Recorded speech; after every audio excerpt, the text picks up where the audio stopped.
Hey everybody, I'm Kyle Larson, and you're watching the ACS. Give me fuel, give me fire, give me that which I desire. Hello and welcome back to the Aflac Cup Series as Season 10 is finally back on YouTube for Race 4 at the Kalamazoo Speedway. Season 10 has also been modified to mirror the Season 1 schedule, so Race 4 of Season 1 went to Kalamazoo, and here we are in Season 10 at Kalamazoo as well.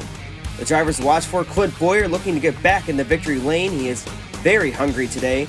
Kevin Harvick, he was your fastest in happy hour. Look for him to be a strong contender today in that Ford Mustang. He's just got to get through the top 10 to the lead. And then Joey Logano, he needs to rebound now. He is deep in the point standings, and we'll be looking at those point standings in just a second here. But Logano sits 31st in those standings. Eric Almirola is atop the standings after winning at Nike Motor Speedway back in November. Kyle Larson is second.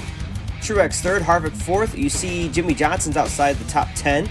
There's Kyle Busch in 13th. He's having a struggling season to start off. Brad Keselowski through the first three races is 25th. And then his teammate there, Joey Logano, in 31st.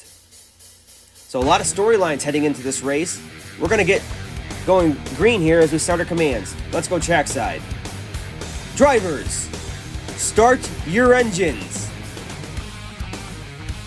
Working towards that countdown to green. Next up, we will look at your starting lineup for the Pepsi 200. On the pole for today's race is Ryan Blaney to his outside, Matt DiBenedetto, kind of the Cinderella story so far through three races. Kyle Busch and Clint Bowyer in row 2, and then Kurt Busch and Denny Hamlin in row 3. Kurt Busch is having a strong start to season 10 as well. Row 4 is Joey Logano and Kevin Harvick, and then Chase Elliott and Brad Keselowski in row 5 today. In the back half of the field, Martin Truex Jr. and Eric Jones started off in row 6. Then Daniel Suarez, race 2 winner, next to Ryan Preece on his outside. Row 8, Paul Menard to his outside. Jimmie Johnson almost won at Nike Motor Speedway last race. Row 9, Kyle Larson and Alex Bowman. Larson is second in the standings. And your points leader, Eric Almirola, to his outside, Ryan Newman. Row 11 is Chris Buescher and William Byron. And in row 12, Carter Adelman joining Ganassi this year, to his outside, Daniel Hemrick. Row 13, Bryce Harvey, and then Camden Luca. Row 14, we find Bubba Wallace and Ricky Stenhouse Jr. starting way deep in the field in 28th. He's got a strong car today. Then right at the field, in row 15 is Alanya and Dillon. The air temp today is 65 degrees. It's a cold one here in Kalamazoo. Cloudy skies. Stage 1 will be 8 laps. Stage 2, 12 laps. Remember, those mandatory pit stops take place after Stage 1. And tires seem to be extremely important throughout the history of this racetrack. We'll see if that stays true today. The green flag is in the air, and Ryan Blaney will take him off into turn 1. Kyle Busch overtake that second place position from DiBenedetto. And looks like Matty D is falling deep in the field. He's already back to 5th place after starting on the outside pole. Blaney takes lap 1 here at Kalamazoo Speedway and has a comfortable lead over second place Kyle Busch. Looks like Clint Bowyer is going to give Kyle Busch a hard time for that second place position as we see the cars roll through turns 3 and 4. As you notice, there's a lot of lanes to work with in turn 3 and 4, but then turns 1 and 2, you can see just mainly the middle and lower lanes works, but any lane works in turns 3 and 4, as you see many of the cars opt to choose that faster middle lane. There's Ryan Blaney taking it through the middle lane of turn 1 and 2. Looks like Clint Bowyer has overtaken that second place position from Kyle Busch. And now Bowyer is off to challenge for the lead. He's already to the back bumper of Blaney. Blaney trying to pull away now. He's got that lead up to about a half car length, now pulling it to a car length into turn 3 and 4. But Bowyer's just got that strong run. He's found out how turn 3 and 4 work, and he's getting that car to roll through the center of those corners. Down the backstretch, the cars fly. Bowyer putting chase to Ryan Blaney for that race lead as the stage 1 winds down. 2 laps to go. Clint Bowyer's going to take stage 1 lead. But Blaney's going to try and work a crossover here. They make contact. That slows the 2 up. Here comes Kyle Busch. Kyle Busch's going to overtake it. He uses a slide job. Doesn't quite clear him. Oh, and they make contact on the front stretch. Kyle Busch looks like he has a tire down possibly. Bowyer's falling back too. Blaney's got the lead. Kurt Busch going to give it all he's got. Can't get it to stick through 3 and 4. DiBenedetto's going to grab that second spot. Oh, we got a car spinning through the grass. It's Clint Bowyer. Looks like he went around off the nose of Kyle Busch as he is very upset with Clint Bowyer as we are taking the white flag for stage 1. Watch here. They're going to try and side draft down the front stretch. It looks like Bowyer and Kyle Busch just make contact with Kyle Busch's left rear. So Ryan Blaney takes stage 1. I believe that's his second stage win of this year, as he was the stage winner of the Aflac 200. So Ryan Blaney, these playoff points do not count because the season schedule has changed, but the graphics haven't. But Ryan Blaney is your stage 1 winner. So now your post-stage pit stops. Here comes Blaney and DiBenedetto. They both sat on the front row for today's race, and they ended up finishing first and second in stage 1. And Clint Bowyer taking a pit stop here. They're going to repair some damage from the contact on the final lap with Kyle Busch in 2 places. He's not happy. They're worried about spinning through the grass and how that will maintain. Then Kyle Busch is getting lots of damage repaired from Clint Bowyer making contact. They're really looking at that left rear. He's going to lose a lot of positions here on pit road. As you see, Ryan Blaney, Matt DiBenedetto take 4 tires. Brad Keselowski is going to opt to take 2 tires there. We know how we said 4 tires are important. We'll see how that works out for Brad Keselowski. Chase Elliott goes with 0 tires on that pit stop. He rockets up the 6th place. So Ryan Blaney looks to continue the dominance from stage 1 into stage 2, and the green flag is in the air. Blaney is off and running.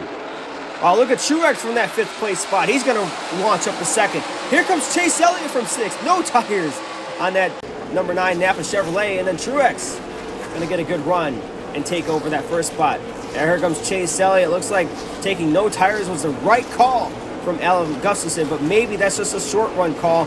We'll see how his car will fare in the long run here, as Truex is trying to keep that lead from Chase Elliott, but Elliott looks like he's going to clear him finally off of turn 2 on lap 3 of stage 2. So Chase Elliott takes the lead. There's Ricky Stenhouse Jr. moving through the field, trying to get below wounded Clinton Bowyer after his stage 1 altercations with Kyle Busch. And Chase Elliott really pulling away from Ryan Blaney there. Blaney, again, took 4 tires and kept that race lead. So Blaney trying to see if those 4 tires will work against Chase Elliott. He has 4 tires on his car, obviously, but they are not fresh as he would like them to be. It looks like Blaney is starting to pull in to Chase Elliott's bumper just a tad here. Off of turn 4 to the inside. Blaney looks it, and he's going to get it. 4 tires is better than taking no tires. And Ryan Blaney will take off with the lead. This took him 6 laps to get there, though. Oh, we got a caution out on the front stretch. Looks like we got a little pile up there. Bubba Wallace makes sure he stops. Blaney and Chase Elliott trying to maneuver through the carnage on the front stretch. So caution on the track. We got 5 cars involved, possibly 6. We're not sure what happened to Bubba Wallace there or Bryce Harvey. Look at Bryce Harvey on the bottom there. Looks like Paul Menard does miss him, but looks like it stemmed from Chris Buescher and Austin Dillon there at the front, making contact, and everyone behind them kind of just piled into it. Here's a replay of Chris Buescher and Austin Dillon off of turn 4. It looks like Buescher tried to clear Dillon, obviously wasn't clear or something. He just kind of ran over Dillon. Dillon did not take exception to that, and I don't think that wreck went the way Dillon wanted it to, because he got caught up in it as well. Jimmy Alanya was involved. Cam DeLuca, another innocent bystander between Austin Dillon and Chris Buescher. Paul Menard, unfortunately, in his last season in the Aflac Cup Series, caught up in this one. But Ryan Blaney, he's going to elect to use the outside lane for this restart. 6 laps to go, big-time restart to close out the Pepsi 200. Can Ryan Blaney sweep the stages here? And Kalamazoo, we're going to find out. Green flag is in the air. Looks like Chase Elliott's trying to neutralize the situation on the bottom. He's going to get it. And oh, look out, close to Truex. Truex spins off of turn 2. Nobody hits him, luckily, for Martin Truex Jr.'s sake. A man that is up there in the point standings, he cannot be too happy with what just happened between him and Joey Logano. Logano and MTJ continue to find each other on the racetrack in all series. Wow. Yeah, Logano, up here in the booth, we got to try and defend drivers, but that one's a tough one to defend there if you're a Joey Logano fan. Kind of just blows through Martin Truex Jr., and if you're a Truex fan, that's going to aggravate you, because Truex, it's only 10 races this season. The points are going to ramp up. Truex losing this many points early on is really going to hurt his chances at the championship. Now Chase Elliott has the lead once again. Can he hold on with no fresh tires? Keselowski to his outside. He has 2 fresh ones. Green flag is in the air. Look at the jump Elliott gets, and look at the jump Stenhouse gets on the bottom. Blaney gets loose. He slows up in front of Kevin Harvick. Here comes Kyle Busch looking to the inside of his brother. He's going to make a 3-wide pass in turn 4. Meanwhile, the race up front finds Chase Elliott in the lead, but Ricky Stenhouse Jr. is not going to let Elliott get too far. Ricky Stenhouse Jr. is hungry for a win in the Aflac Cup Series. It's been a couple seasons since Stenhouse has found victory lane. Can he get it done today? To the inside comes Stenhouse. He's got him cleared going into 3. Completes the slide job, but not enough. Elliott and Keselowski now to his inside. Keselowski's going to take the lead with 2 laps to go. Brad Keselowski versus Ricky Stenhouse Jr. for the race lead. Here comes Stenhouse. Oh, he gets a tap from Kyle Busch. Busch moves him out of the way. Keselowski's into the clear. White flag is in the air. Can Keselowski hold off a hard-charging Kyle Busch? Kyle Busch has got to be one angry driver inside that race car. He's going to give it all he got. They make contact off of 4, but it's not going to be enough. Keselowski holds on and gets the victory in Kalamazoo. How about that racing job done by Brad Keselowski to hold off a hard-charging kamikaze Kyle Busch there on the closing laps. Here's Ricky Stenhouse Jr. Where did he make a mistake? He really drives it in way too hot there. He probably should have attempted to drive it in side by side with Elliott and try and side draft down the front stretch. Ended up costing him the race here. But not necessarily, because Kyle Busch kind of punted Stenhouse out of the way. But here comes Kyle Busch, his kamikaze attempt on Brad Keselowski. They make contact right there, but it's not enough. Keselowski is going to get that victory, and he's going to get to do burnouts for the first time since Iowa last season, which was race 3, and Keselowski has gone over a season without winning.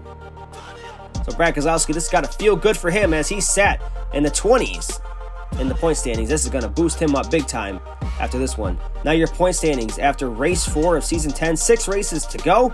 At the top, we still have Aric Almirola, and he's tied with Kyle Larson. Kevin Harvick had a good run today. He sits 3rd in the standings. Kurt Busch, Chase Elliott, Kyle Busch, Truex falls to 7th in the standings now. That was devastating. How about Ryan Newman in the top 10? Ryan Newman, top 10 in points, not bad. Ryan Blaney dominated this race. He sits 11th in standings. And then you see Brad Keselowski. He's up to 13th, just 28 points out. Matt DiBenedetto sits 12th in these standings. William Byron, 15th. He kind of fell a little bit today. Denny Hamlin's having a struggling season. He sits 18th in points. Joey Logano had a good points day. He bumps up to 28th in points, but he's still a long ways out. We could probably cancel out Joey Logano from winning this championship this season. He's got a long way to go. 62 points is going to be a big hill to climb. Now for your finishing results of the Pepsi 200. Sitting there in first place, Brad Keselowski. Chase Elliott gets a top 3. Stenhouse with a top 5. Joey Logano gets 6 today. Clint Bowyer rallied back to get 5th place today. Denny Hamlin got a top 10. How about that for Hamlin? Kyle Larson, he's tied for your points lead. He finishes 12th. And then the other points leader, Aric Almirola, finishes 16th. So a lot of drivers got to catch up today with those low-scoring points days for them. Ryan Newman, he's in the top 10 in points, but he had a very, very quiet day. He sits 6th, or 22nd in today's race. So next race, we head to Riverhead for a doubleheader this Saturday. Get ready for that. This is JG24, JM26, signing out.